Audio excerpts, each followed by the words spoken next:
welcome to Android phone tutorial. In this video, I'm going to show you how to make your phone charge faster.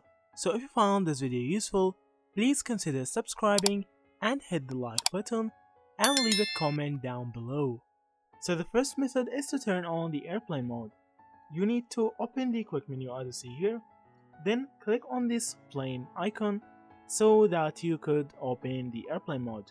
So the airplane mode could minimize the battery usage by turning off the Wi-Fi and other functions in the mobile, so it could make your phone charge faster.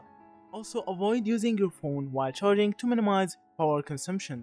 Also, you need to make sure you're using a suitable wall outlet to charge your device. Refrain from using power bank or computer. It's advisable to use the charger provided in the phone's box. Some smartphones brand may not include chargers in the box. If that's the case, use a PDQC certified charger. Also, keep your phone away from direct sunlight so that the sunlight won't hurt the phone's battery, and consider placing it near a fan to maintain optimal temperature conditions. So if you found this video useful, please consider subscribing and hit the like button and leave a comment down below. So that's it.